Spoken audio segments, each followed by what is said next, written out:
that, Danny.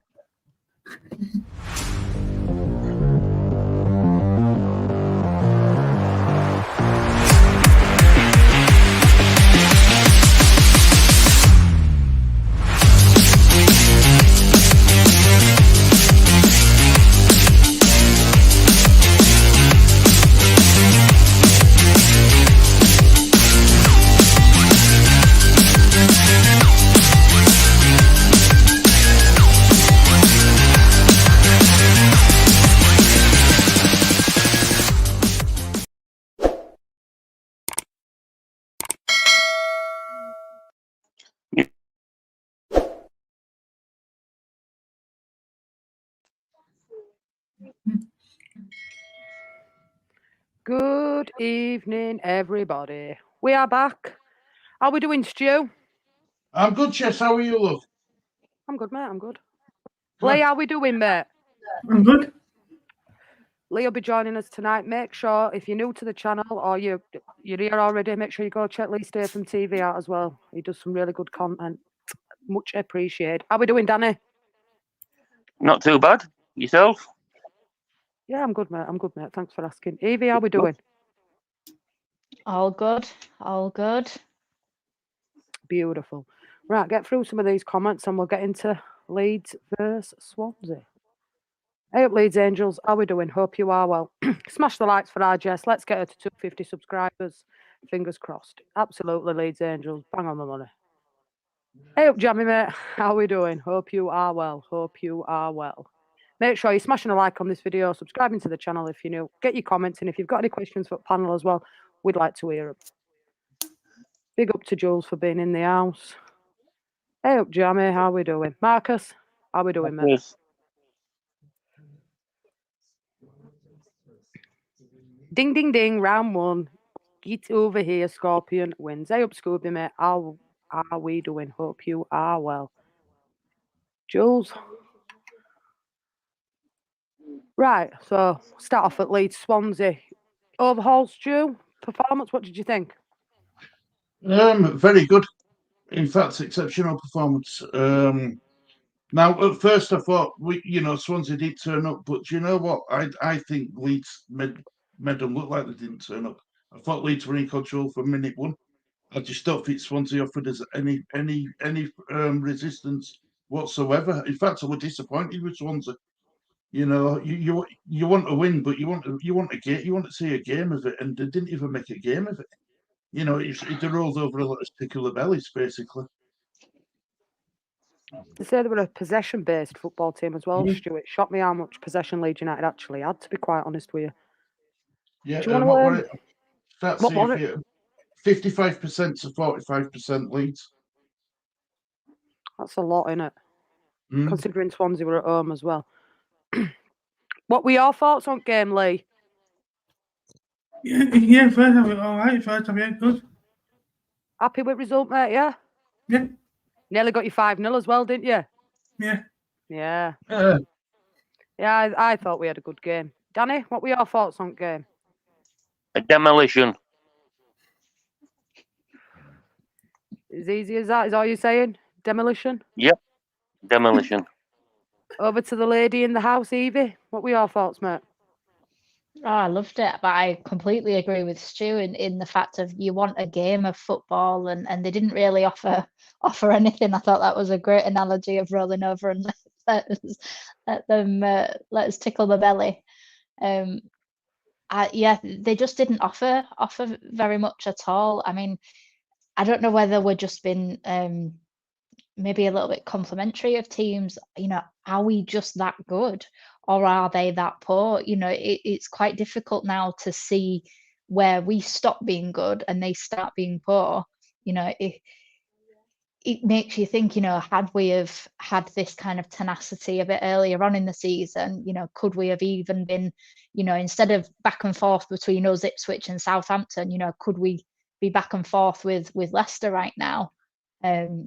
But it does give me confidence going into these next few games of just how easy that game was. I don't want us to get complacent or anything like that, but just keep doing what we're doing. You know, Farker seems to have got everything set up really nicely, and even with a forced last minute change of Pirro, sometimes that can unsteady a squad when it's, your main upfront man having to be changed last minute.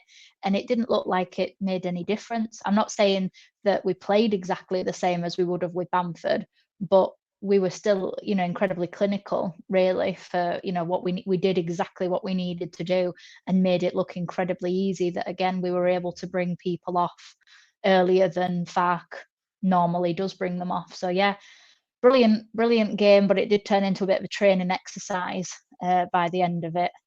But I'll settle for that until the end of the season, no problem whatsoever. Yeah, I agree. I agree, mate. Hey up, mate. How we doing?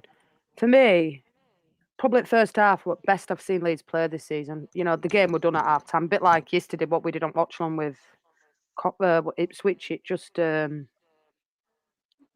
a bit of a very stale second half, didn't it? But the main thing is when Don't mention yesterday, I cashed out too early. I know, when they got that penalty, I was like, how much could you have got yesterday? Because it was 3-0, wasn't it, when you cashed out? Yeah, well, 350 quid. Oh, good. yeah, sorry to remind you, Danny. Yeah, no. But one or two things that really stood out for me was Ilhan Meslier coming and catching, not just punching it away, being very...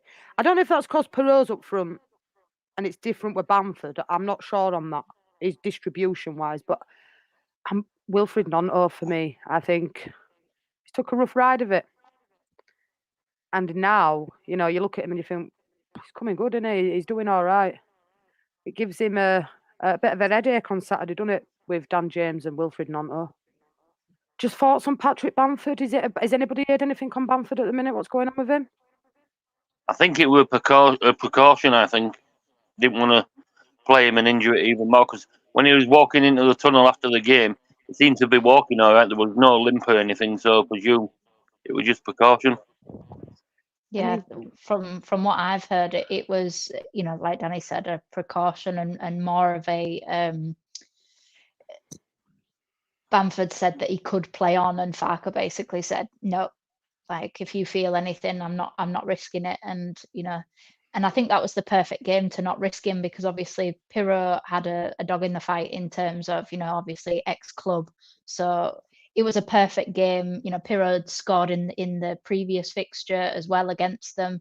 So, it kind of made sense. But I think that was where the side of me that kind of thinks, was that all done? I know it wasn't done on purpose, but it does make you think, letting Swansea think right up until the last minute that it's going to be Bamford, and then wham, change it and it's Pirro. But obviously, I know he has actually had a little bit of a niggle. But I think we can handle it without him, because I think that everybody else is coming into form at the exact right time that we can get goals from other places. So,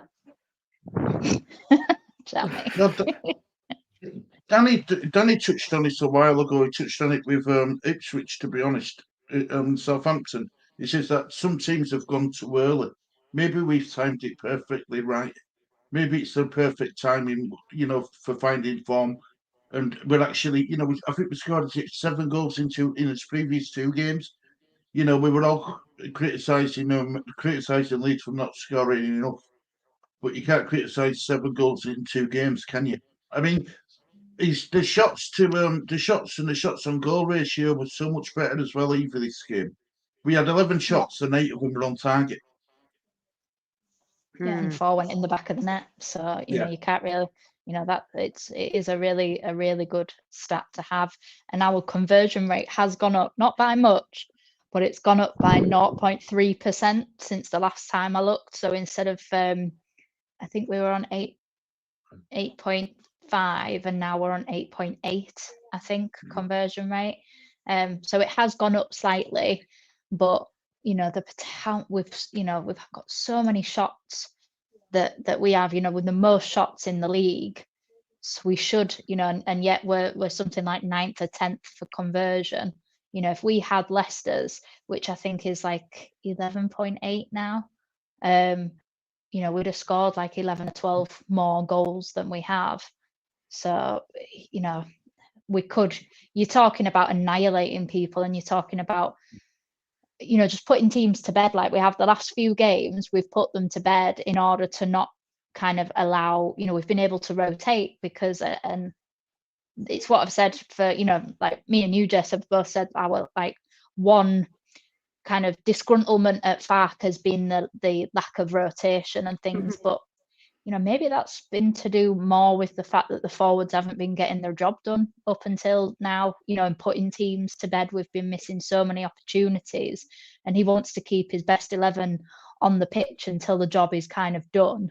And then he can start to rotate and give other people minutes and see if they can force their way in. But, you know, you've got to play your strongest 11, even if that means pushing them to their limits, health, you know, like, not health wise, that sounds very dramatic, but kind of fitness and, you know, just pushing them to the point where they could almost pick up injuries because he needs his best 11 on the pitch. And now that they're getting their job done, they're getting rested and things like that, you know, and when we're so congested, especially between the midweek, you know, having a late fixture and then the early kickoff on Saturday with the amount of miles that we're doing, every extra minute that you can rest players, you know, makes such a world of difference. I agree. No, I agree. Danny, what did you think of Perot's performance? Because I know you've been a bit critical of Perot. What did you think? Actually scored a goal. He actually scored a goal, and we won 3-0 up already. Impressed with his performance? He did all right. What about you, Stu? Perot. Look, you know what? You know, I don't think Perot's good enough. I didn't think he was good enough to get us, you know, for what we wanted and what we were getting out of him. But look, when a player's played well, you've got to say he's played well, and he played well for me. You know, all you can ask from your striker is to score goals, and he did. So you know that's what he's there for. That's what he did. So for me, yeah, and he was busy as well. He looked a bit more at it this time around as well. You know, I was getting the impression that from previous games when I've seen him play, it's not. I won't say he's not interested, but he had a demeanour, a strange demeanour about him, where he just didn't look bothered. But he looked up for it against Swansea. I must admit, he did look up for it. That's only because it was his old team. Do you think? Yeah. Point to prove and all that. Do you think he had a good game, Lee Perot? Yeah. Happy with his performance? Yeah. Good man. Substitutions were a bit earlier as well, weren't they? I mean, I know it wasn't much in it, but they did come a bit earlier for Leeds. Moving forward to Plymouth. Go on, Stu. What are you saying, Matt? What's your thoughts on Perot, Evie?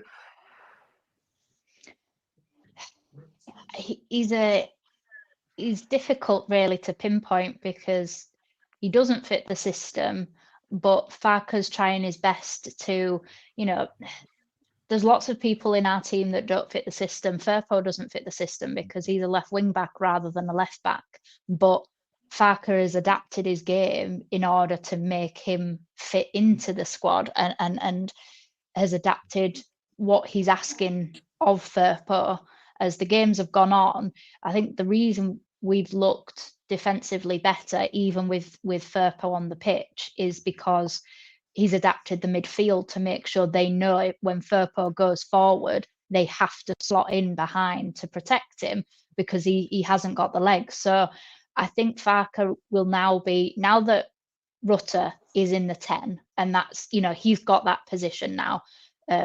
When Rutter is on the pitch, he is in the 10. Obviously, if Rutter's off the pitch, like we saw in the cup game, then he does put Pirro back at that 10 place. But when Rutter is on, which, let's face it, it's not going to be our choice not to have Rutter on. You know, it'll only be through suspension or injury that Rutter isn't on the pitch. Because the thing is we don't have somebody who can do what he can do at the number 10 position. You know, we've got people that can do a job. You know, Somerville, Nonto can probably, both of them can probably, you know, fit in at a number 10 role at a push, but not to the level that that Rutter can. So I suppose the answer is he's doing his best, and I think both he and Farker know that he doesn't fit into this system, in terms of he's like I said the other day, he's like a 9.4. You know, he's more like a 9 than he is a 10, but he's neither a 9 nor a 10 in this system. He would probably work as like a, you know, if you had two up front, you know, like a 4-treble-2 system kind of thing, he would probably work, you know, being like a shadow striker kind of thing. But at the end of the day, he does make those runs, and the goal that he scored, I'm not sure that Bamford gets that goal because of it. It was quite fast paced, the interchange between him and Nonto to get that goal. Pirro just seems to have that, just that little bit extra finesse that Bamford has always struggled with, you know, even before all of his injuries of the last few years. You know, he would take quite a few attempts to get a goal in. So as long as we adapt our system to protect Pirro and not expect Bamford things from Pirro, then Pirro's fine. You know, like he's a good substitution for Bamford when he's needed, but I would choose to play Bamford ahead of him if both are fit. Yeah. It'll all tell against Plymouth. If Bamford's not fit, we'll see what Pirro can do against the back five. Just a question here by Jules. Do you think if we beat Chelsea, can we go all the way? Depends who else is left in it at that point, I suppose. What are the other games? Who's against who? You'd think that someone like a Liverpool or a Man City would just be that bit too much for Leeds, if I'm honest. If we're really honest about it, do you know what I mean? I think if we come up against Man City or Liverpool, I think that'll be the end of the FA Cup campaign. Not necessarily those. You know, if I think the bet Liverpool, I think if we play like we did against Swansea, against Man City or Liverpool, there could be a shock on cards. I agree, Dana.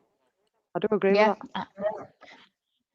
I think obviously they haven't given as big an allocation as we were expecting, either because of policing troubles and things like that. That you know, they've all had like meetings, and basically because of the time of night, because it's a 7:30 kickoff. It is stupid, don't you think, that it's midweek as well and it's not a replay? You know, yeah, well, all FA Cup games now from now till semi-final, final are weekdays. It's just stupid. That I really find that ridiculous.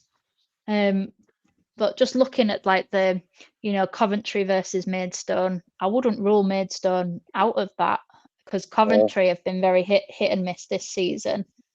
Bournemouth, Leicester, I think Bournemouth have got bigger fish to fry. I think they want to climb higher up the table, you know. So, but could you imagine though? Could you imagine? I know this is something, you know, crazy that just isn't going to happen. But could you imagine it's Leeds versus Leicester in the final? Wow. Like a championship final. Like, could you imagine that would FA Cup, we play Leicester in final, day later we're playing Leicester in the playoff final and win them both.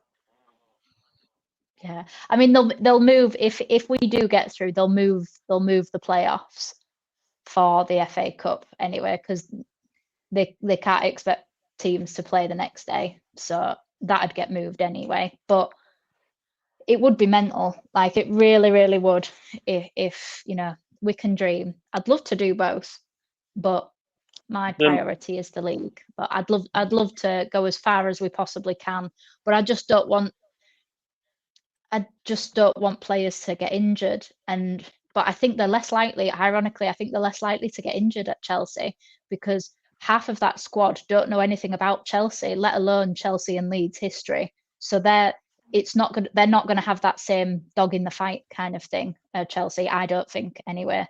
I think the only one that might have it will be Conor Gallagher, because obviously he's, we wanted him before Palace got him, and then Chelsea wouldn't let him come to us because it wasn't it like a loan with no buy option, and we wanted like a loan with a buy option or something like that. I can't remember that far back, but I just think that he's the only one that would probably get it because obviously he's a Chelsea boy.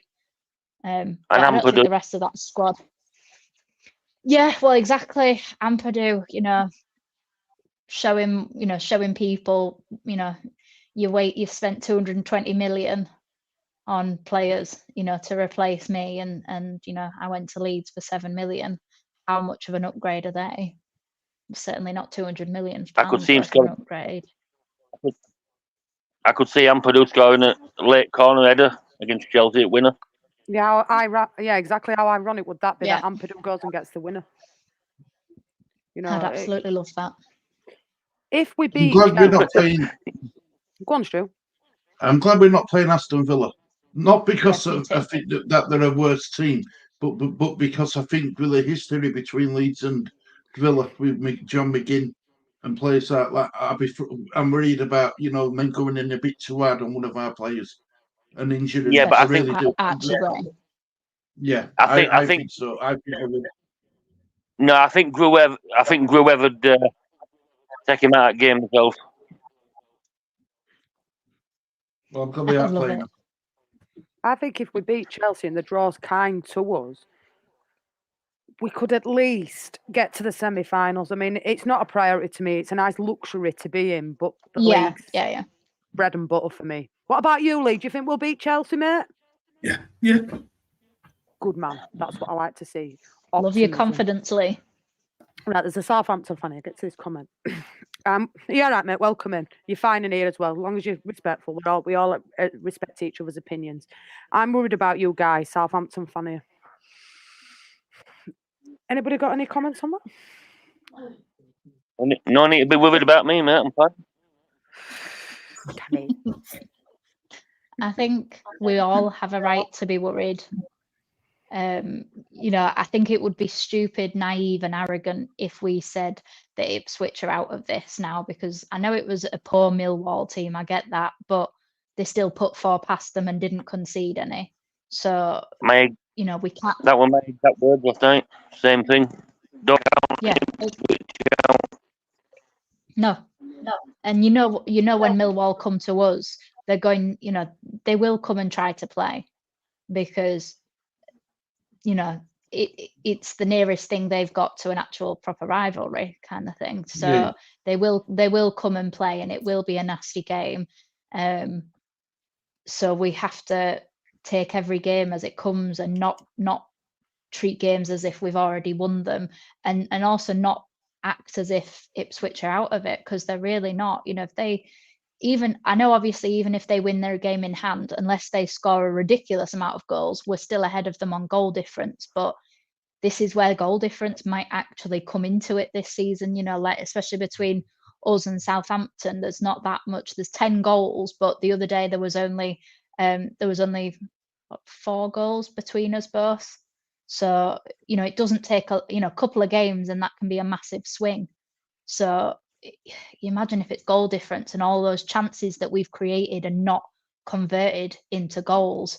We still win the game, but we needed to win it by 4 instead of by 2. So I think all of us have got every right to be concerned about one another.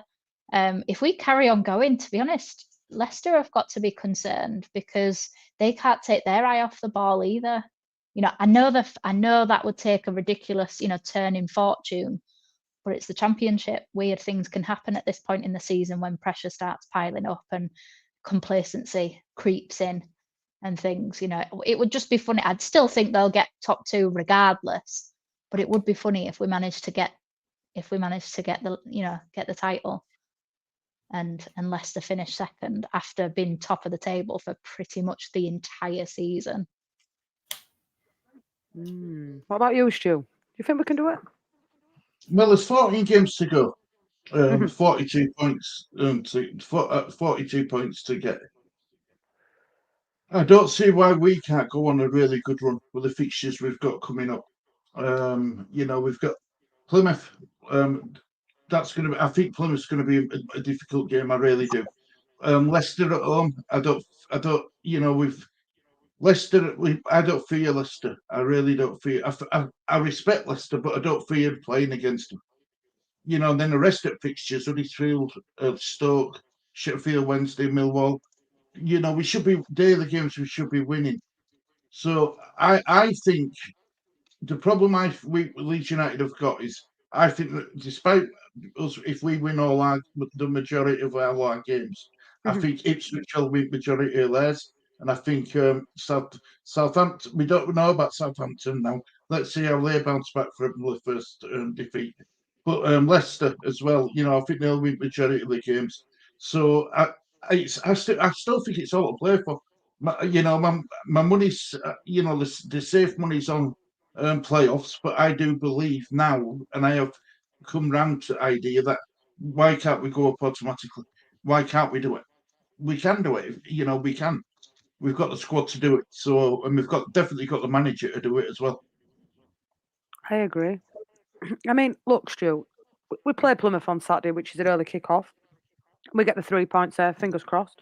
And we're going to that Leicester game. And say Leeds do win that Leicester game, that could have a bit of effect on Leicester, especially if we and put 3 or 4 past them. Look what happened to Ipswich when we beat them. Exactly. And then look at like Southampton. I mean, let's face it, Huddersfield gave them a very good game, and they were unlucky with Huddersfield. With Southampton, sorry, but the dynamics could change next Friday if we win. Because I know the 12 points clear at minute, and I know it's going to take a huge swing, but I know their March is quite a tricky month for them. So say if they lost 2 or maybe drew, I'd love to go up as title winners, I really would. But if we got top 2 from the start that we started with, for me, it's it's a phenomenon what he's done. You can't. These people that still insist Daniel Farker out, I'll never understand it, if I'm honest. I don't understand why you'd say that. I don't get the dynamics of that. Who could you bring in as a better manager? You couldn't. Well, I've come to feeling that isn't because the judging Farker not on his managerial as a manager, they're judging him as a person rather than a manager, because he hasn't done anything wrong for me. He hasn't done nothing wrong. No, I agree. Anyway, Stu, you've got some questions you want to answer. Do you want to fire away? Sorry. Right, Leeds. Do you think Archie Gray's going to stop at Leeds? Yeah. Even if we get promoted. Yeah. Right, fair enough. And then second question I want to ask you is, right, if Leeds get promoted, do you think Farker's going to do a good job in the Premier League? Yeah. You're a yes man, you aren't you? Yes. Yeah, thought so. Yeah. Final questions to everyone. Really, we often talk about the players who are going to stay. Out of the good ones. Does anyone think that we might lose some of us good ones, even if we get promoted? Is there a chance that some of them might still want to go? Could we lose? I don't know. Would some of those head be turned if a bigger club come in for him, or do you think they'll all want to stop at Leeds next season? I think they'll want to stay for the fact of, like Farker's done with our new signings, they'll have to work to get into a team. Whereas if we go up, if and I'm talking about our top players, as in, Rutter, Somerville, Nonto, well, soon to be Nonto, Dan James, Rodon, Ampadu, Gruev, they will all stay because they will get started. There will be very few games where they don't start for us. So whereas if they went, they would have to fight to get into a team. And, you can't say that I think Somerville's very measured. He's a lot more measured than I think, especially Jesse Marsh gave him credit for, in terms of he stayed with us. He didn't cause a fuss. He actually denied going away on international duty, I think, in August, so that he could basically get up to scratch with what Farke was asking of them. So for me, I think he's very principled, and I think if we go up, he will stay with us. And potentially even sign a new contract, because then if he does continue to impress in the Premier League, we can get top dollar for him, because I think he'll have 2 years left on his contract at the end of this season. So realistically, if we go up, it wouldn't surprise me if one of our first kind of signings is actually a Somerville contract extension. Because it protects us and it protects him. There'll be a release clause and things in there so that we get top dollar for him. But if a bigger club do come in for him, then he can go, and not leave us in the whatnot kind of thing. But I think they'll all stay, because like the fan base absolutely love them and things as well. And there's such a good feeling about things. And they're all still so young, Somerville's 22 now. So he's not even in the prime of his career. So he could stay with us for another couple of years and still have kind of 10 years left plus of playing. So yeah, I don't think if we go up, I don't think any of them go. And I actually think we get some contract extensions put on some of them as well if we do go up, because I think the 49ers know that there's interest there with lots of our players and things, just like this January, obviously we've seen Archie and Mateo Joseph signing new contracts. They're not daft. They're going to protect, and for as much as we don't like thinking about it, release clauses can be there to protect a club as well as a player's personal interests. If we know we can't be blindsided by a low offer and then a player forces their way out, if we know that we've got a release clause that says no, we're not letting Somerville go, for lower of, if we're in the Premier League, 40-50 million pounds, worth of player there.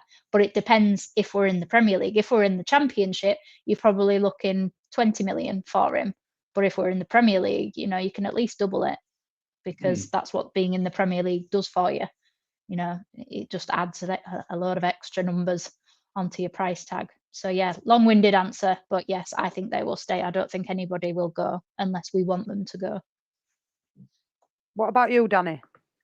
What do you think? I think even if we don't go up, I only think one leave. I only think Somerville goes anyway. I don't count Rodon because he's not half player, so I don't count him anyway. So I only think Somerville goes if we don't go up. And if we Go on, Danny. If we do go up, and I think they'll all stay. So everybody stays for you. No. Go on. Even if we go, I still don't think we sign Rodon. Really? Why? I think we're gonna. I'm not saying Rodon's crap, but I think we need to look at somebody a little better. Like who, Danny? If you're just picking a centre back out, if we go up, who would be our ideal replacement? Then if Rodon, we don't sign him. I'd want somebody that's round about 26, 27 Rodon's age, but somebody that's had Champions League experience and stuff like that. Somebody like a Thiago, but not his age. Yeah. Solid.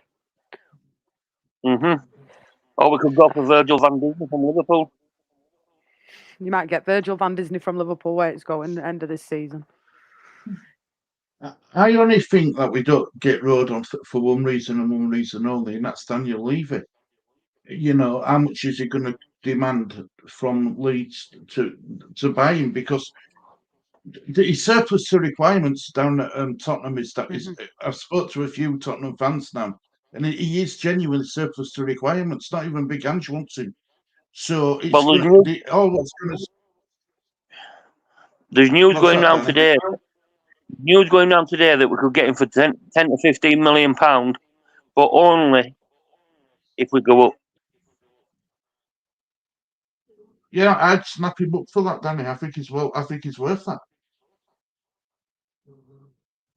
But that's only if we go up because he wants Premier League football. So if we don't go up, he won't be here. But I'd still want a better centre back. I think you're being a bit harsh on him, to be fair. Right, I've got a question for you all. Then, if we go up, does Perot stay? No. No. Yes, Lee? but a bench option. What do you think, Lee? Yeah. You think he stays? What? Why a bench option, Evie? Why not just get rid?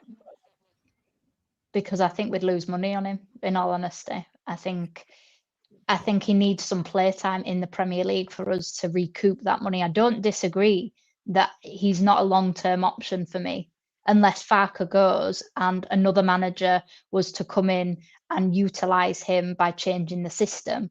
Mhm. But I would rather not sacrifice, because I think if we have to change the system that much to fit him in, we're potentially sacrificing Nonto, Dan James, Somerville, Rutter's strengths for one other person. And we know that he doesn't have the speed, and the Premier League's faster than the Championship. So if he doesn't have the speed in the Championship, he's certainly not going to have it in the Premier League. But I do think he needs some playtime in the Premier League to get his value up enough so that we can then sell him and recoup our money back. Because I think it wasn't it 12 million rising to 16, and I'm presuming the rising to 16 is if we get promoted. So let's, if we get promoted, he's cost us 16 million. So he needs to do something in the Premier League in order for us to get our money back for him. But I don't see him as a long-term player, but I wouldn't ship him out straight away because I think we'd lose money on him, in all honesty. But do you not think the goals that he's already scored at Swansea the 2 seasons before, if he was going to make it in the Premier League, that a Premier League side would have already signed him? I don't think it'll be a Premier League team that would buy him. I think he'd go abroad. I think we could maybe get, break even, or maybe 20 million for a team in Spain or something like that. Where's Mark Rocker gone? Real Becky. He's gone to Yeah. Real Becky. So something, and he wasn't fast as well, but Pirot's clinical. So if you have a slower pace of the game, I would say the Italian league, but I know that there's just no money really in there at the moment. Mm-hmm. But Roma, Roma are gonna, yeah. He's more clinical than he is fast. He's not creative. Have you been watching the same games as me? Can you see him at somewhere like Borussia Dortmund or something, Jess and Evie? Perot. Perot go back. No, Stu, I don't. You don't think? It's a slower league, Jess. It's a lot slower. It is, but I think if we go up at end of the season, we've got a massive problem with Perot because he is untested in Premiership. Is he good enough for the Premiership for me? No, he ain't. But it's like Evie says, are we going to recoup what we've paid for him? No. It's a hard one with Perot because I think unless he's playing in a 4-4-2 system, for me personally, that's just my personal opinion, I think he struggles. He don't fill me with confidence coming off at bench, mate. If we're in Premiership, that does not fill me with confidence. I'd rather have somebody, a bit like him who went to Ipswich. Kiefer Moore, sorry. Is it Moore? Kiefer Moore? Yeah, Kiefer Moore, yeah. Just he'd fill me with more confidence coming off at bench than Perot does for me. I personally think we made a mistake buying him. That's my genuine. I think I should have been better. Go on, Danny. I'd rather have Bamford in Premiership than I would Perot. I agree with that, Danny. I do agree with that. That I'd rather have Bamford than Perot. If I had the choice, it would be Bamford for me. Don't know about what you guys think on that, but for me, it's Bamford. I agree. I'd what rather about have you, Bamford Lee? over Pirot, but I'd rather have somebody to replace Bamford. Do you think Bamford will be And still when- here at the end of this season? We've got that somebody to replace Bamford if he gets game time. Yeah, I agree. But we can't Joseph. just chuck, you know, I remember you saying, you know, he won't get any minutes this season, and you know, he's not, he won't do anything this season. It'll be next season if we're in the Championship still. So by that logic, we can't chuck him on in the Premier League, you know. So we need an out and out actual striker, and we need to buy one, an actual ready, you know, ready in the bag, ready to go kind of one, because we can't, you know, we've seen what the Premier League does to talent if it isn't ready for it yet. You know, it just eats it up. The Premier League isn't what the Premier League was 20 years ago, where you'd have teenagers at most teams starting every week. It's actually a very old league. Most teams are, you know, you're talking 27 plus, you know, for actual average starters. You know, your people like your Saka, and who else? Who's like Phil Foden and people like that. You know, they're the exception to the rule. Whereas most teams, most of their starting players are at least 26 plus. So, you know, to start Joseph next year on and have him as our kind of starting number 9, I think that could harm his progression. I think we need to have an actual, you know, and we've also seen that, you know, whatnot before, haven't we? You know, Radrazani and Orta saying, "Oh well, we don't want to damage the pathway for youth," and it just meant that they were cheapskates that didn't actually want to put their hands in the pocket and buy an out and out striker.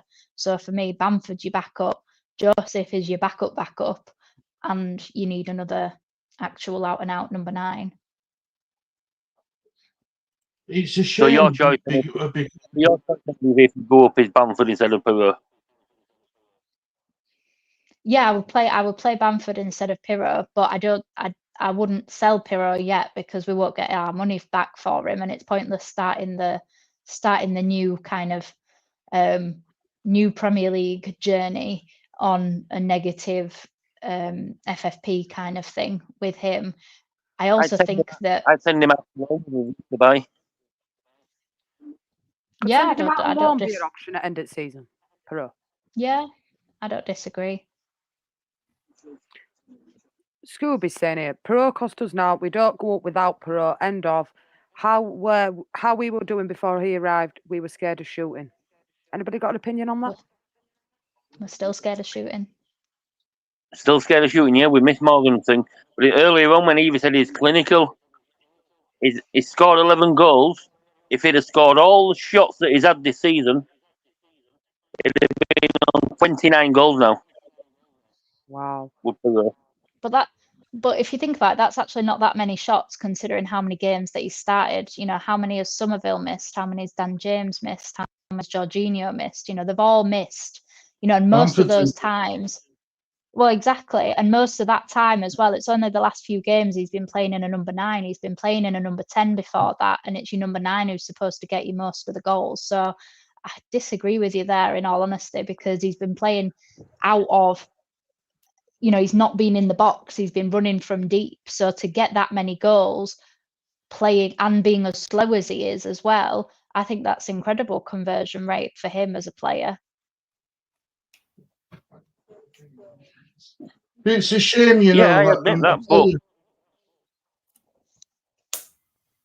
coming from deep is his own fault. He's always near our defenders. But that's how he's been told to play.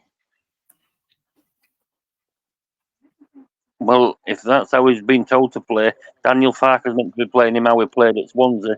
And at Swansea, we were always near midfield. We were never near defenders. I suppose it's different expectations, different pace of game, different team dynamics and things like that. They all take, you know, they all come into account. I'm just trying to think, he's scored 11 goals now, hasn't he? So if you say he would have scored 29 more, that means he's taken 40 shots. So then that's a conversion rate of 27%, which, considering our team conversion rate is 8.8%, he's doing a hell of a lot better than the rest of the team. He is, and Somerville should have been in his 20 goals by now. Yeah, And if Rutter could score, I know. I know, but we're glad that he can't score. He wouldn't be here if he couldn't score. If he could score, I agree with he'd that. have gone he'd have gone in January if he could actually score the chances he created. So there's a player who I think would have been absolutely fantastic at Leeds, but we can't have him. And you'll know why as soon as I mention his name. In Premier League, Mason Greenwood. Oh, Stu. No. If you look at what he's done abroad, if you look at his numbers, he's such a clinical striker. You know what I mean? We could do with a player of his ilk. If it weren't for him doing what he did, and if it weren't for him playing at Man United, he would have been a perfect solution for Daniel Farke. Honestly, it would The have Manchester United thing don't bother me because Dan James come from Manchester United. What bothers me, Stu, it's what we've on that video that were publicised to everybody. Yeah. That's why he can never. That's why he can never play for Man United. Stu, when you say he needs to have been perfect for Daniel Farke, in what position? Because he's not a striker, he's a winger. Yeah, but he has played in middle, and he has played in middle as well. He can play all across that front line. I'd rather have Paulo One-Chop up front than Mason Greenwood. yeah, I mean, you know, you're a bad Mason person when the less bad thing about you is the fact that you played for Manchester United.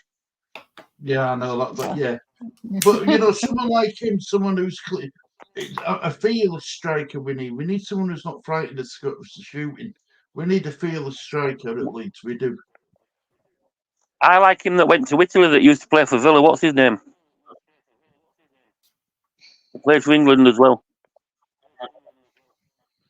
Tomorrow.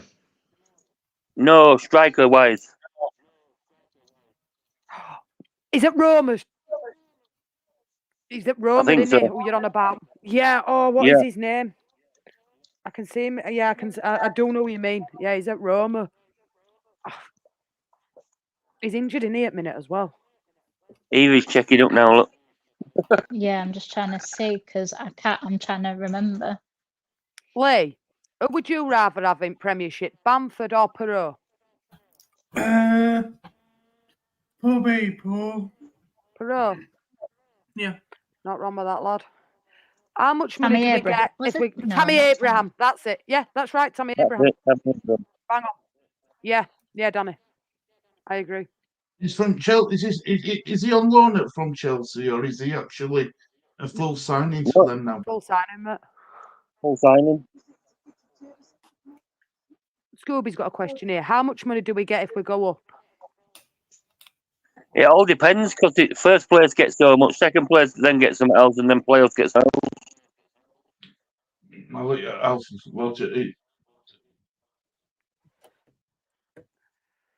That's the woman that knows numbers more. Come on, Evie. Financial advisor. Come on. Yeah. I can't remember because I thought it was like people keep on saying like 150 million, but I don't know if that's for like first place or, you know, like Danny's just said, of the fact of, you know, it's staggered the amount for, you know, what position you get. It's I'll see if I can find out.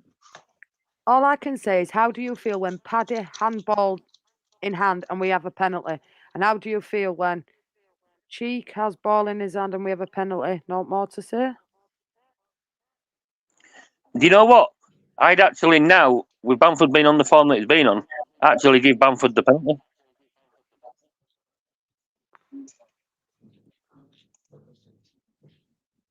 All right, Kels, how we doing, mate? Hope you're well. Think Bamford and Perot will leave and be replaced at the end of the season. Bamford is not Premier League quality and Perot is nowhere near.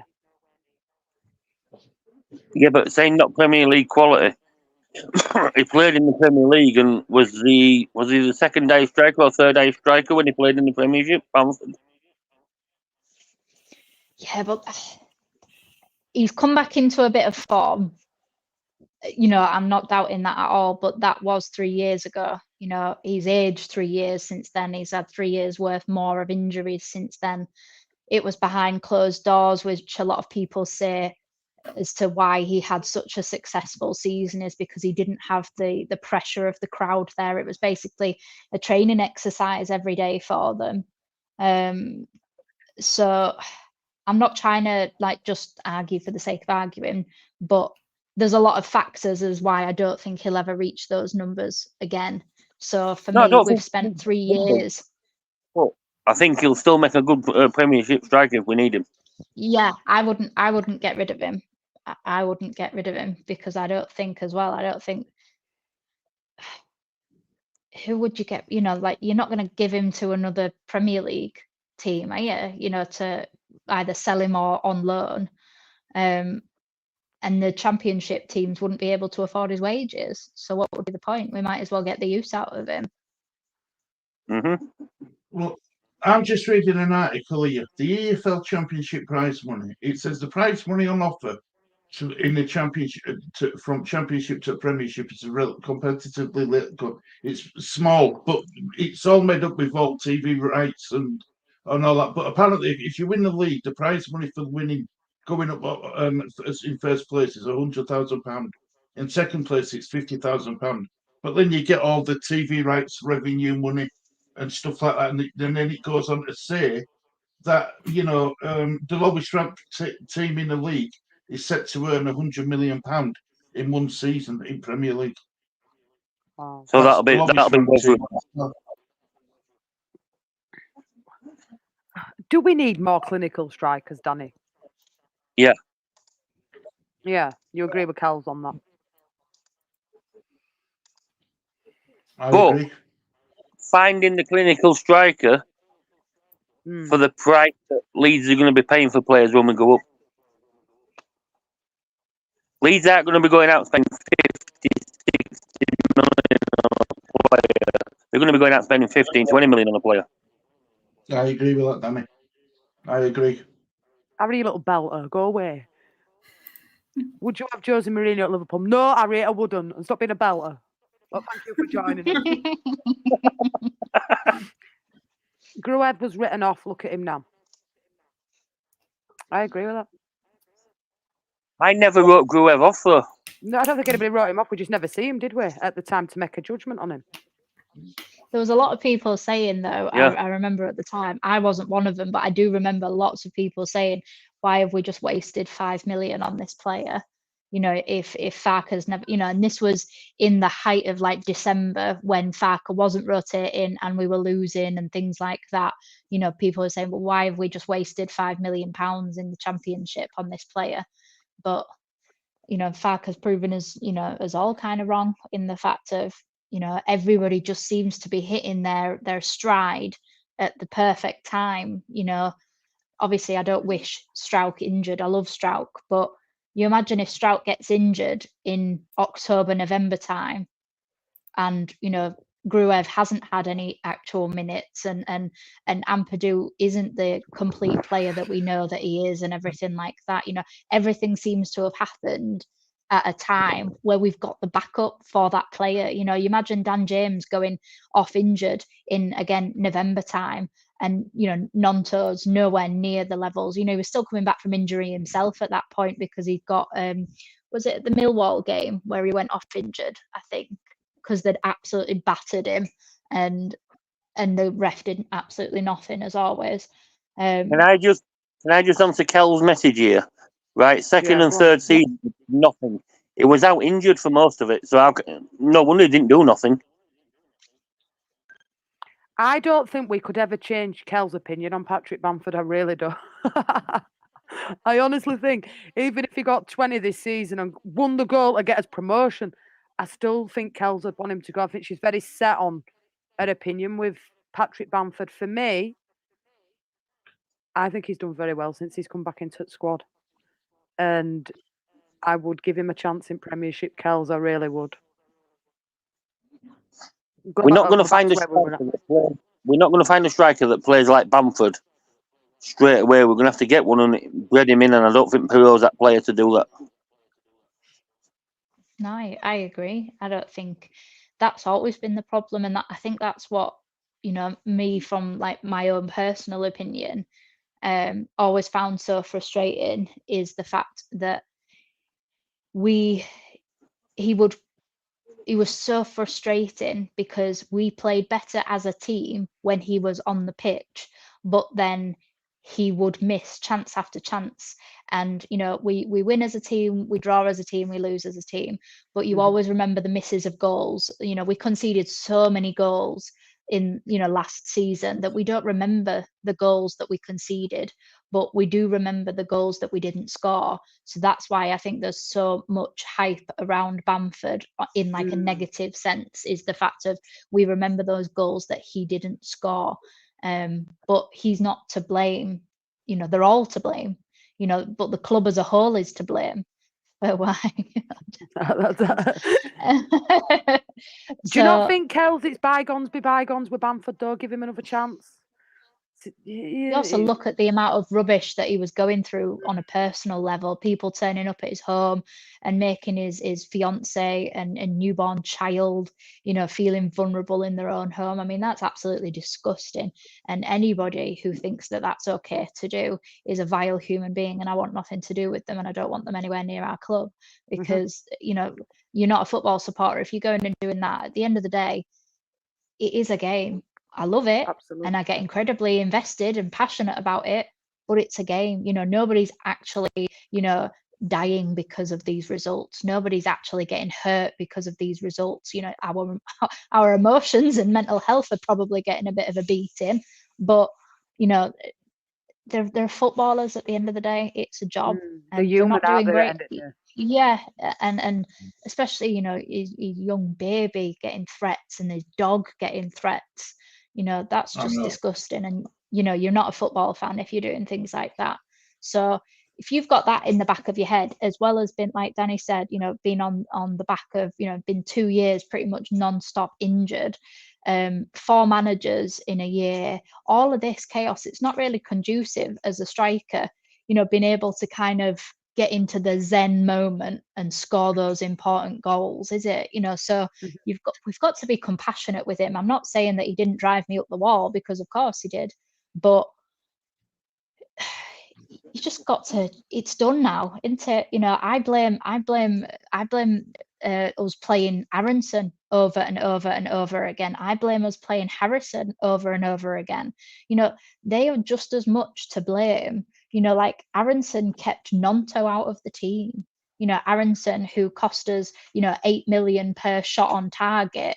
It's just an absolute joke. So I don't think agree. that we can just blame Bamford. And for me, he would be he would get a clean slate in the Premier League, but he wouldn't be my first choice. But No, it won't be we my have to first choice. recruit well. Yeah, exactly. So we'd have to find somebody, and he seems to be doing well. Like Joseph is looking very Bamford-esque in the fact of being physical and getting in between centre backs and things like that. And we haven't had that. Bamford is the only striker that we have in our kind of, in our vault essentially, that can do that. So the fact that and Matteo Joseph on one of his Leeds interviews said the fact that he's having kind of one-on-one time with Bamford, and so did Rutter and things, and I think that's nothing but good, like. But I also agree with just Marcus here. Would we be in this position now if Bamford wasn't playing? No, we wouldn't. No. But I do think that that's more to do with Rutter going to the 10 than necessarily just having Bamford in the number 9. I think Rutter being the creator is so important, and I think he allows us so many different options, because the goals are coming from either side anyway. Rutter's scoring goal, Somerville's scoring goals, Dan James before he got injured was scoring, now Nonto's scoring, so we are getting goals from those front 4, whereas like last year Rodrigo scored the majority of our goals. So that number 9, we kind of went to an old-fashioned number 9 of that's where you get your goals from. And, it didn't do us that well. We need goals from everybody. As soon as you're in the front half of the pitch, you need to be contributing with either an assist or a goal kind of thing. So, yeah, I do think that Bamford would still be on, with us next season. I wouldn't sell him because we until we can replace him and we know that his replacement works, it doesn't make financial sense to us to sell him. And what would you get what would you get for Bamford if you put him up for sale? I don't think you'd get an awful lot for him, so that won't make no sense financially neither, because it'll cost you more to replace him. Are you on about now, Stu? Yeah.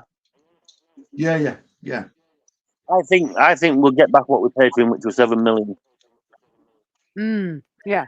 And you're not going to be able to buy a striker what Bamford can offer you for £7 million. I agree. Exactly. Harry, little belter. Would you have Mo Coco from Dortmund to Leeds? He's fast. He's very good dribbler, and he's 18-year-old.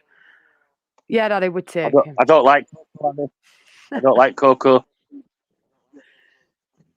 Yeah, no, I agree with that. So, moving forward to Plymouth game, score predictions. Starting with you, Stu. Oh, I'm going to go 2-1 Leeds. We've got to. I'm going to go 2-1 Leeds. I think it's going to be close. Lee? 3-1 Leeds. 3-1 to Leeds. Evie? I'm going the same as Lee, 3-1. Danny? 2-1 with Perot, 4-1 with Bamford.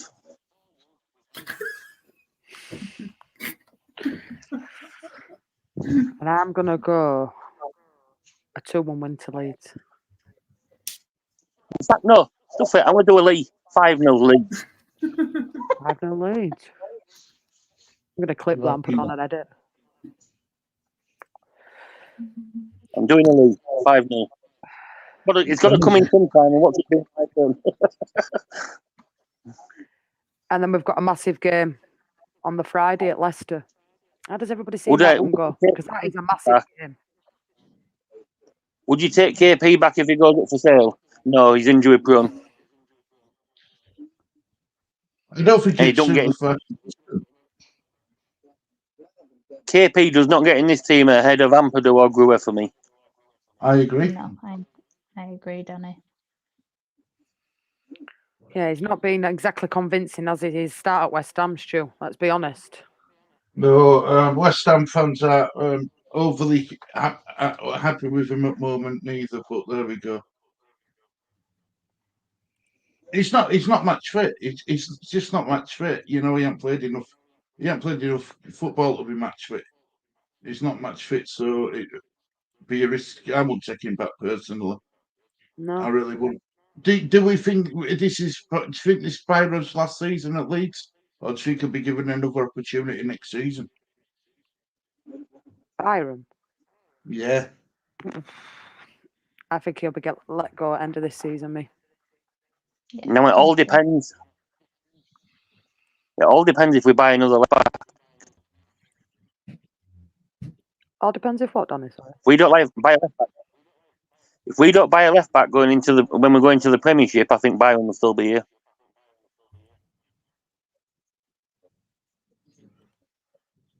Realistically, we need to buy 2 left backs anyway, don't we? Because we already know that Firpo isn't great in the Premier League. He's doing good in the Championship, but it's like 4 or 5 or 6 levels up in the Premier League. So for me, we need 2 left backs because if we get 1 left back, we keep Byron. If we get 2 left backs, Byron's gone. Yeah, well, I've got a question. I've got 2 questions for you. Right? Oh, Does Pascal Strout come straight back into this side? No. He comes straight back in. Not for me, no. No, not for me either. No. What about you, Lee? And does Connor Roberts? No. Come on, let Lee Go on, answer Lee. this one. No. No. No. No. Good man. Go on, Danny. And does Connor Roberts actually start a full game from the start of the season? Yeah. No, for me. No, for me. I'm gonna say yeah. I do think he's gonna use him at some point, utilize him at some point. I do think he's gonna start a few. Yeah, I think he's gonna start more than one game between now and the end of the season as well. I don't think he starts any of the season. I think he's just there to cover. Well, let's face it. I actually Gray's been I don't playing. think you're wrong, Danny. In all honesty, I don't think you're wrong at all there. But I think that he will start because I think at some, Kamara's stats are absolutely brilliant. But at some point, his legs will need a rest. He's been absolutely fantastic, and he's played pretty much every minute of every game so far in 2024. And to just change it up a bit, I would throw Archie Gray in midfield and have Connor Roberts there, especially if we've got Dan James. If we're playing Dan James. Say that again. But doesn't that go for Ampadu and Stroughton? Ampadu's played every game, and you won't bring Stroughton straight back in. No, but Ampadu change is as good as a rest. So Ampadu doesn't have to move as much right now when he's in the centre-back position, whereas Kamara is doing brilliantly with progressing the ball forward. He makes a lot of really long runs, whereas Ampadu was doing that when he was in midfield, but it's as good as he's getting really of having a rest by playing him at centre-back. And it's like I've said for ages about the whole rotation thing. For me, you rotate like one player at a time if you can, so that everybody can be up to speed. So if you rotate Gray into midfield and have, Roberts has to get game time because of the fact that he has to be available if he is needed upon. And if we do progress, I do think a lot of it will hinder on whether we progress any further in the FA Cup. I agree with Kel there. All the time I think Connor Roberts starts is if we get an injury to either Kamara or Gray. Yeah, I can understand that. Yeah. Excuse me, dear me. Just 1 minute. Sorry, got a wig in my throat. Regarding regarding promotion, everybody's thoughts, honestly, where we will finish. I'll start. I think we'll finish third. Anything other than that is a bonus.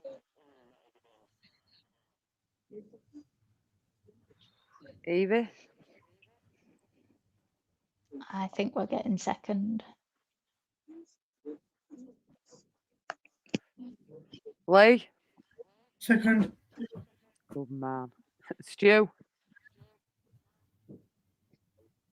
I'm gonna go with Lady at Room. I'm gonna go second. Your opinions changed because you thought playoffs, didn't you? I did, yeah. Hang on a minute. I did. Lady at Room. Jess hasn't spoken yet. Go on, Jess. Where do you think? I'm no lady, that's why I spoke. I think top two, mate. I do. I think top two. I genuinely believe that will, for some strange reason, and I know people might shoot me for saying this, I think we'll go unbeaten for the rest of the season.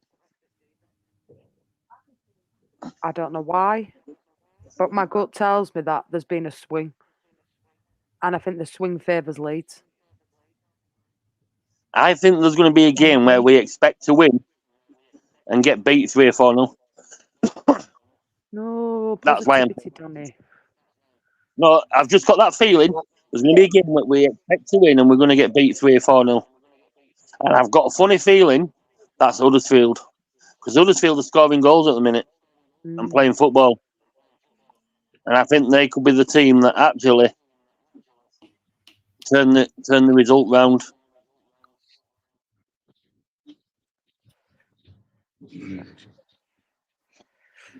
I see where you're coming from, Danny, with that.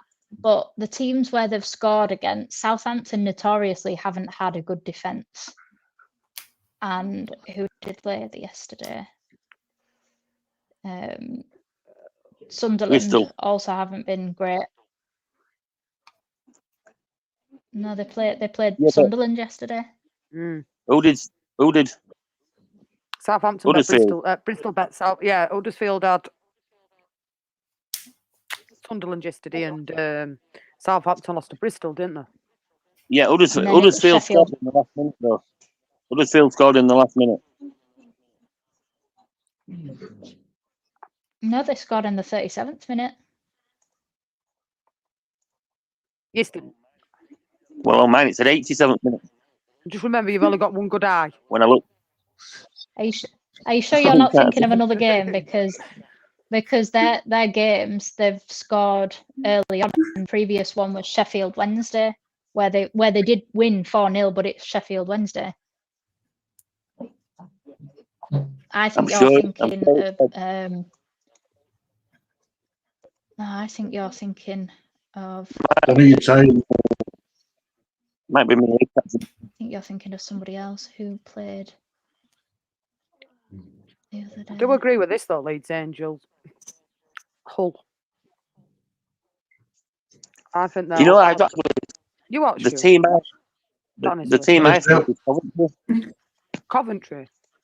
Yep. I think where we're sat at the minute, third is the best we'll finish because of the goal difference, the point difference between West Brom. But I honestly, and on that, think we'll do second. I really do. And I think we beat Leicester next week as well, comfortably. On Friday. Or am I being too optimistic there?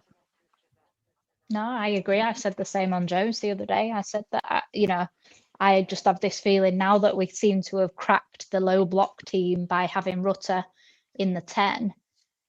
I don't see us losing or drawing the games that we lost or drew earlier on in the season, so like your Stokes and things like that. I don't see those fixtures going against us like they did earlier on in the season. So, I'm not saying we win everything, but I'm saying that we drop points when we deserve to drop points. We don't drop points because of a silly, something silly kind of thing. We've dropped the only points realistically that we actually deserve to drop were Preston away, and Southampton away. Those were the games where we either didn't properly turn up or the other team were just genuinely better.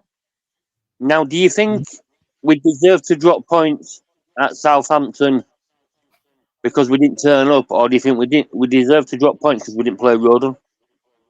Well, both.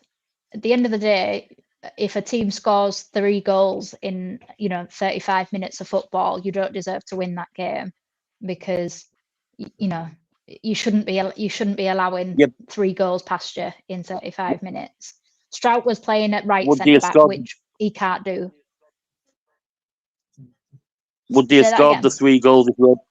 Would they have scored the 3 goals if Rodon had been playing? This is what I'm saying. No, I don't think they do, and I think Farker has learnt from that because obviously he's a major into disciplinary, and obviously he got a red card in that Hull game. So then we won the game against Watford, I think it was 3-0 at home, and then we went away to play Southampton. And I know people say, oh, well, Cooper deserves to start because you don't change an unbeaten team. You don't change a winning team. But we won that game because they were crap going forward. Watford didn't offer anything in that game.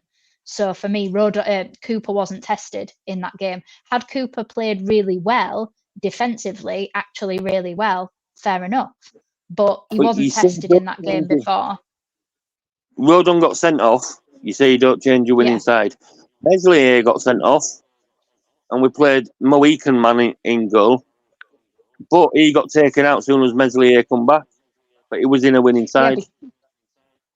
No, I'm not saying that I said that about the winning side, because for me, Rodon should have come straight back in because Cooper wasn't tested.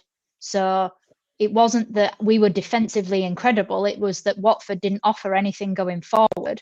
We offered plenty going forward and Watford didn't offer anything. So our defence was not tested in that game. So for me, Rodon should have come straight back in.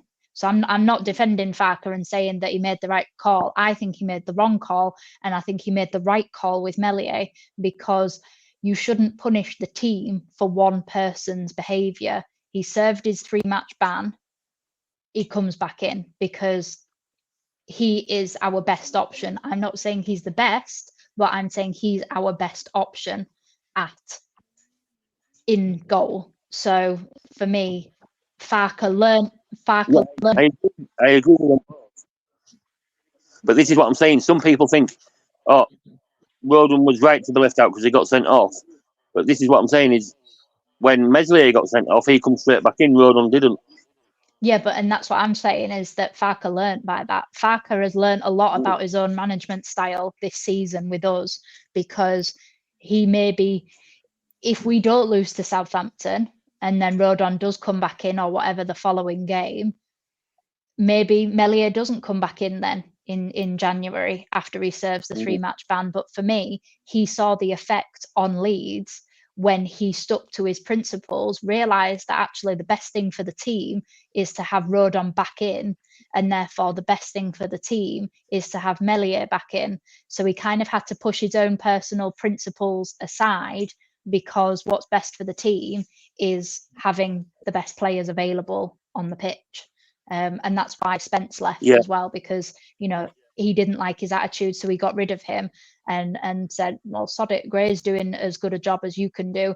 And, you know, he's learning and, you know, he applies himself, he turns up on time, you know, all of these things. But I think he's kind of, I think he's adapted his beliefs because of the fact that his beliefs stung him in a game, which, you know, some people may come for me, but that's something that Bielsa struggled with.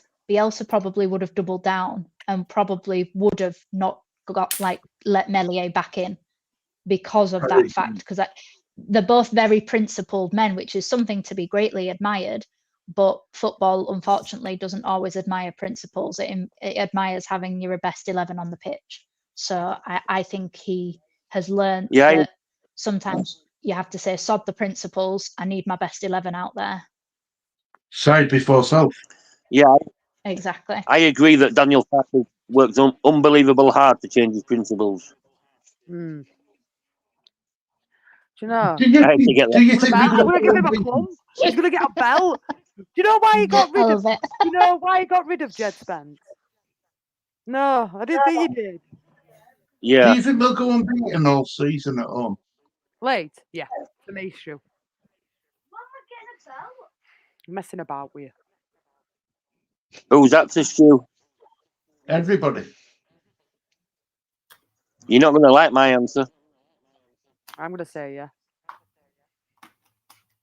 Go on, Danny. Go on, Danny. I think it's known it'll be the last game of the season that we lose. But we'll already be in the top 2 by then. That's my exact answer, Danny. That is genuinely, that was what I was going to say, is that I think we go the whole time. I think we secure second place before that last game of the season, and we then lose it because it doesn't really matter to us, and we're all having a bit of a whatnot, you know, having a bit of a drinky sesh. I said I will be drinking regardless because I'll be on holiday, so it'll either be commiseration or celebration. I'll be running around Lawfield Road, Mankini in my balaclava. I can't wait. Leeds need to beat Southampton to get promoted on last game of the season. Does your opinion change, Danny?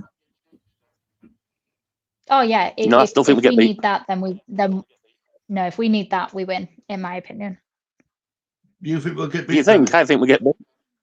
I think we'll get beat. I think we're going to go unbeaten at home till last game of the season, and we get beat no matter whether we need it to go up or we're already up.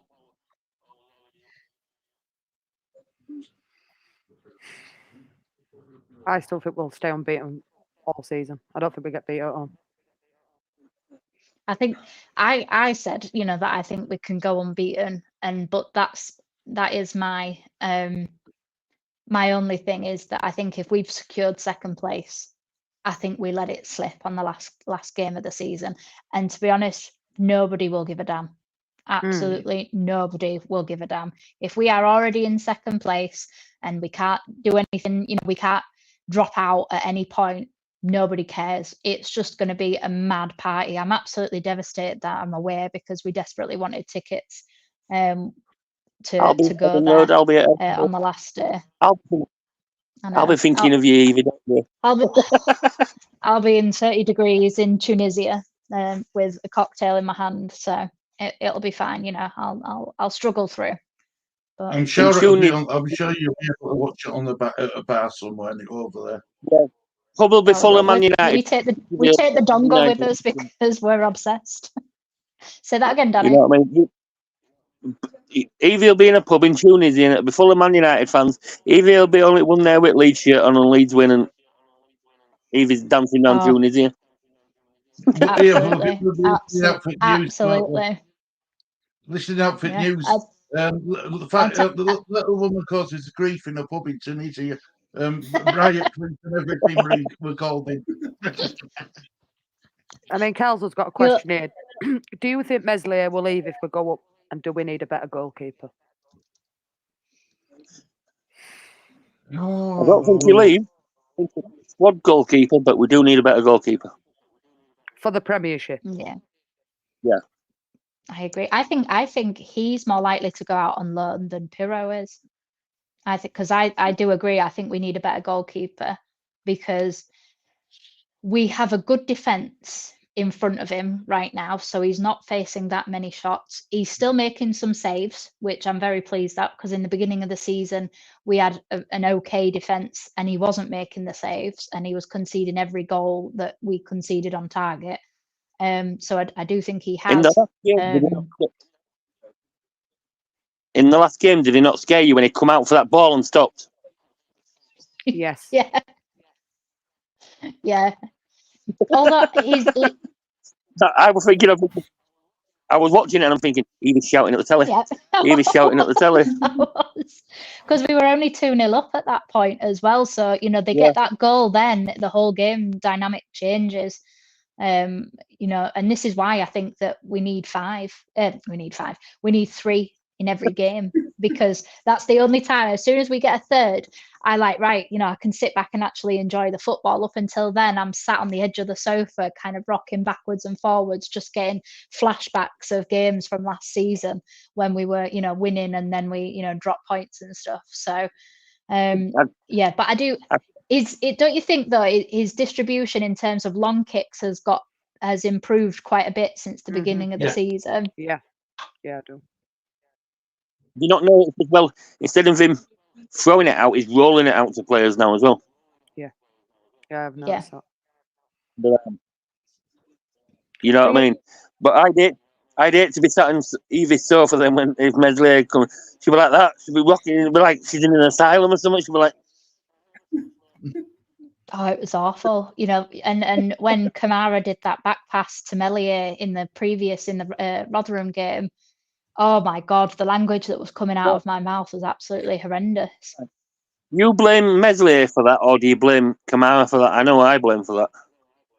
Kamara, 100%. Yeah. Now people were blaming Meslier, saying he should have been quicker off his line. No, it wasn't a great pass, and that was my kind of. I had a disagreement with somebody the other day because that was the game that Kamara had 100% pass accuracy, and I said, but one of those accurate passes almost led to an own goal. So this is where stats can sometimes become manipulated a bit because actually one of his accurate passes did lead to a very dodgy moment, or could have been if Rotherham were good at football. Right. But and I've got one more question to ask you all. Who's going to win the Player of the Season, and who's going to win the Golden Boot for Leeds, and who's going to win the Young Player of the Season?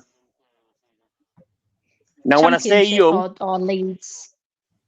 Leeds, right? So when I say young, I mean from 17 to 25. Well, young The player at young 6 ones. is that great, isn't it? Archie Gray. Archie Gray. Right. So who's your player of the season? Ampadu for me. Oh, Somerville. Yeah. Somerville for me. Oh, Lee? Oh, Rutter. Gove. not a bad Oh, shout, good Lee. choice. Lee. I'm going Rodon. So we've all got different options, haven't we? Isn't it good though? Yeah. That tells you how the team's playing. And who's going to be the Yeah. top scorer for Leeds? Somerville. Yeah, I think so. I think Evie's spot on. It's Somerville for me. I'm going to go Dan James. Yes. I'm going to go Dan James. But he might That's have a to good wait a shout long if time to come back into the team. he gets back in. Yeah. I'm going to stick my neck out and go Dan James. What about you, Lee? Would you think would be top goal scorer, mate? Nonso. Bamford. No, he's gone Nonto. Nonto. And do you know that ain't a bad Ooh. shout? Because if he stays in team, I mean, what's he got 3 in his How last many 3 away goals? games? How many goals has Nonso got now? 4, 5? 4 and 4. 4, I think, in the 4. league. Yeah. Yeah, it's I 4 think he's 4, too isn't far it? behind. I think he's too far behind. Right. Who would you say is going to be the top scorer out of Puro and Bamford? Bamford. Bamford. Bamford. Evie's going to be the odd one out here, and I know she is. Perot. Yeah, because he's 7 goals ahead of him so far. Bamford, there's 14 games left of the season, and yeah, he'd have to have a ridiculous run in, and there's no guarantee that he's going to be back in the next couple of games. So I think Pirot will, just because I think when he gets minutes, I think he will score, whereas Bamford is better at getting other people involved and giving them other opportunities. Now, if you were to say who would get the most assists out of the two of them, 100% Bamford. But goals, I think because Pirot's already got 11, and I think Bamford's on 4. I think. I don't think 5. Bamford gets. Is he on Bamford's 5? on 5. I thought he was on. I thought he was on 4. So he's still If you 6 count the cup behind. games, then. No, I'm on about the league. The cup is something different. I'm on about the league. Well, Pirot, He's got 4 in the league. What's Pirot on it, league? No. What's Perot on it championship?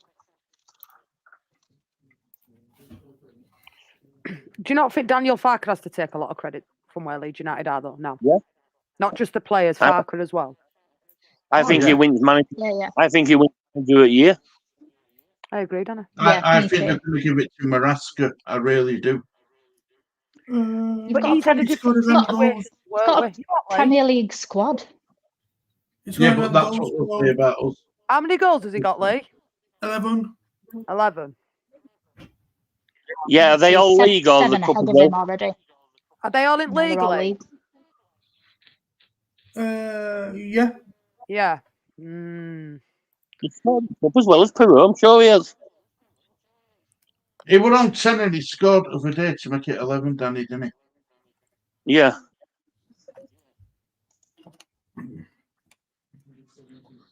And I agree. I think he gets. For me, I understand what you're saying there, Stu, with Leicester manager, but he's had a totally different situation to come into from what Daniel Farker has. Playing devil's advocate, he lost one of his key players last summer in James Maddison. But he still had a lot of quality there, Stu. Yeah, but where we didn't. We didn't have quality to start with, and we lost quality, didn't we? Yeah.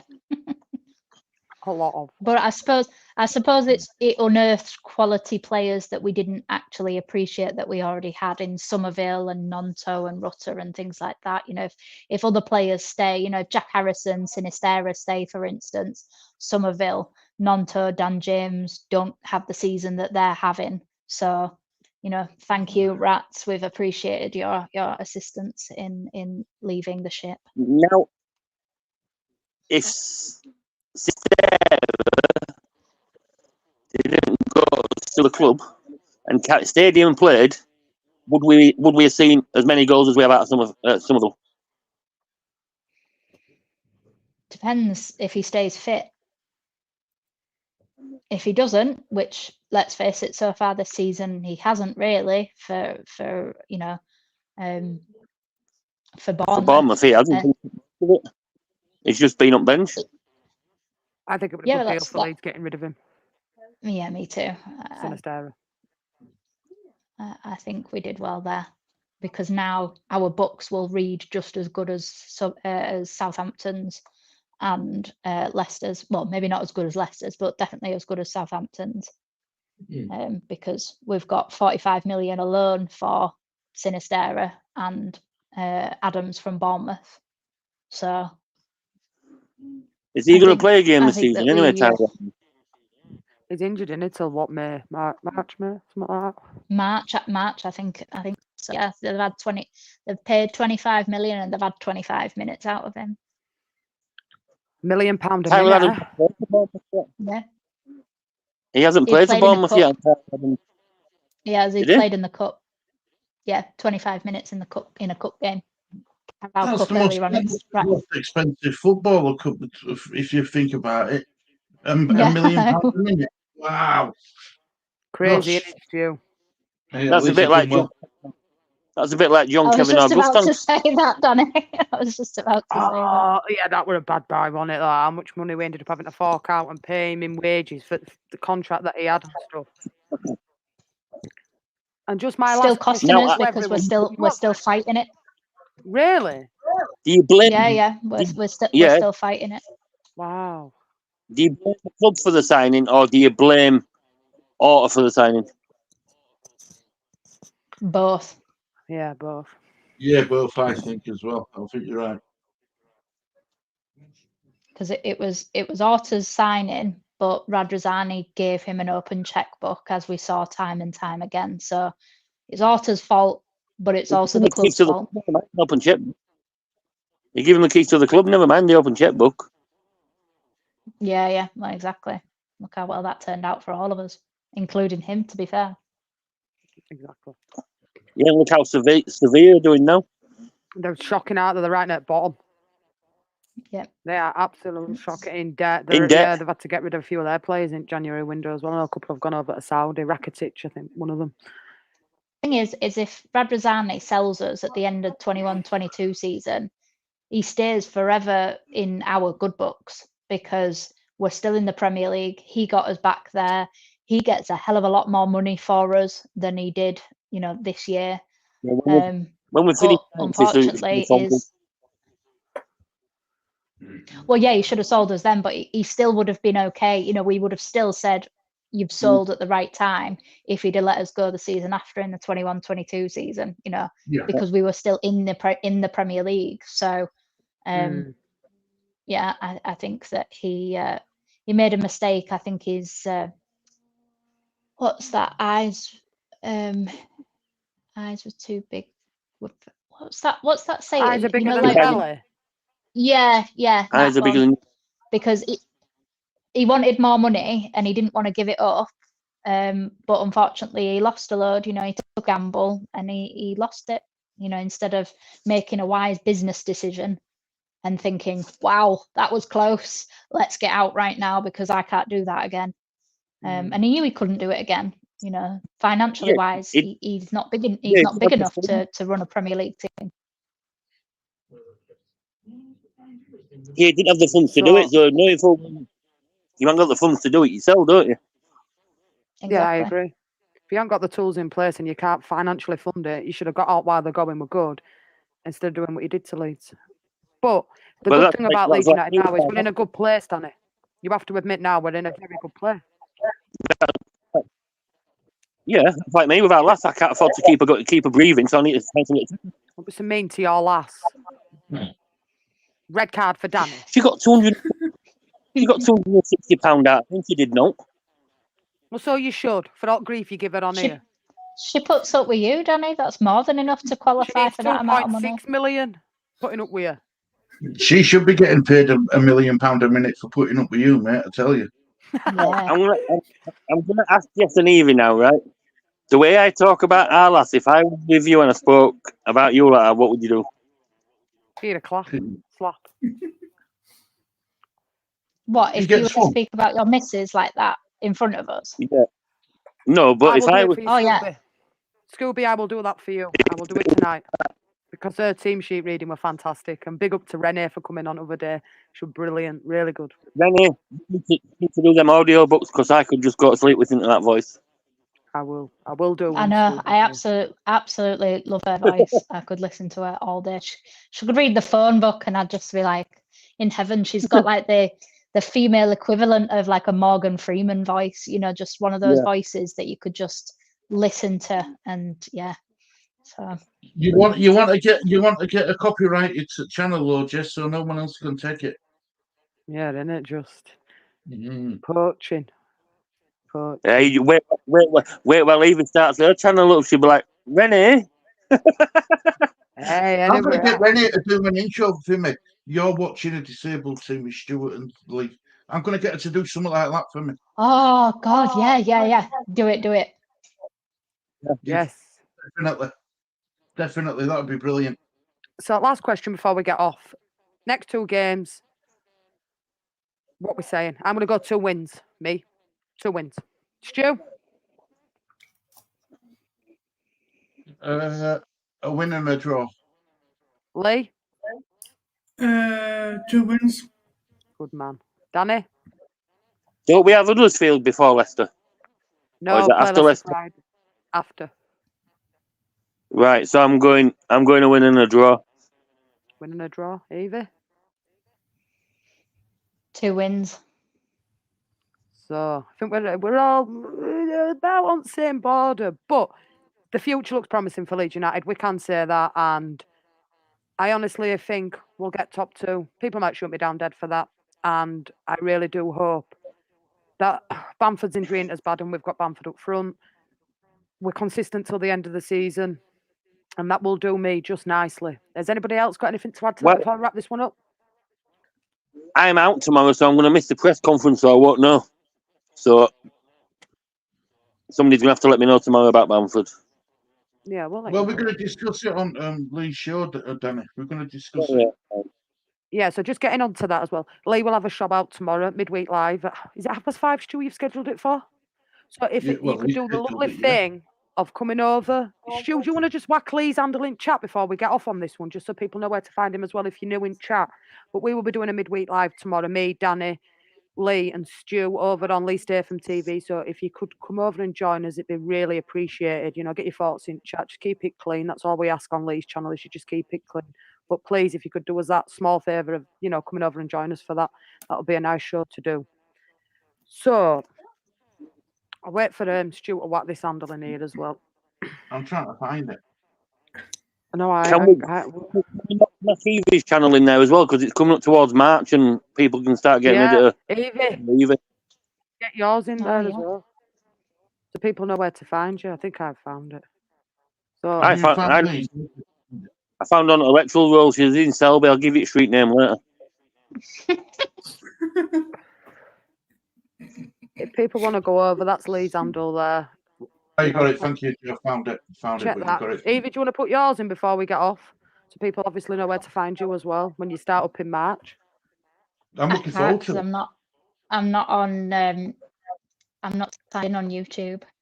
Right, so Evie's over at the Discourse of Peacocks. If you put that in YouTube, that will come up with Evie's channel. Danny is on socials, X, and Instagram, West Yorkshire Police website for armed robbery. Yeah, Jamie, Evie does have a channel, so it's Discourse of Peacocks. If you put that in YouTube, you'll come up with Evie's channel. Make sure you're going over to Lee Statham TV. Just subscribe to him. Make sure you watch his content. It's absolutely fantastic what Lee's doing at the minute. Big up to Lee as well, because I can understand how daunting it can be on YouTube. We're at 40 subscribers for Lee, so if we can get him up to 50 by the end of this month, it'd be absolutely fantastic for Lee, and it means an absolute lot to him. Go on, Danny. Before you go, can we ask Evie what will be doing on her channel when What? Sorry, Danny. Is Evie's channel going to be watch-alongs? Is it going to be chat? Is it going to be? I don't think she's going to disclose till she goes. Are you? Or keep us It's in not going to be suspense? watch-alongs. It's definitely not going to be watch-alongs. I think Right. that I would Why- probably be right there. Yeah, honestly, you wouldn't think it, but I get so stressed when I'm watching Leeds. I couldn't actually concentrate and give people something to actually follow. So if I ever was going to do like a watch along, I'd just come on with you, Jess, on yours, because I'd rather do it on yours than take anybody over onto mine, because it's not my area of, it's not my cup of tea to do it, because I'd just be really boring to watch, because I'd just be there swearing and not actually giving any input and things. So yeah, That's what people want to see. Evie. Yeah, that is. I know, true. But you know, you're always welcome it's on watch-alongs with us. You know that you're always welcome, Evie. You yeah, know that. Like Stu and Danny and Lee, always welcome on my channel. I really wasn't expecting to do the Leeds United watch-alongs till the end of the season, but it's worked nicely. So you know, from me, all the best to Gary as well. I hope he does very well on watch-along Leeds. But you know, we're all branching off at end of season anyway. So Lee and Stu will be doing as well Leeds United watch-alongs on there come end of season. So keep an eye out for that as well. Make sure you're going over to Lee Statham TV. Well, like we say, we're only 10 away from getting him up to 50. So if you can go over and do that small favour for me, it's massively appreciated. Make sure you're checking Stu out as well over at the Disabled Team, because he does a lot of Leeds United content. Danny's on all socials. Evie's at Discourse of Peacocks on YouTube. Channel pending, fingers crossed, March. I'm at March, JSY yeah. Talk Football. Make sure you're liking this video before you're leaving, subscribing to the channel, share it round, get us all out there. It gets us up the algorithm. Thank you for everybody that's joined us tonight. It's much appreciated. I'll be back tomorrow night with Stu and Danny for the watch along, Southampton, West Brom, and I'll also be back on Saturday for the Leeds United watch along against Plymouth. So for me, it's a goodbye from me. It's a goodbye from me. Lee, Go on for me. Danny. That is. It's a very good night for And me. it's a good night from me. Thank you very much to each and every one of you guys. Much appreciated. See you later. Do not have nightmares. Sleep well. Bye bye.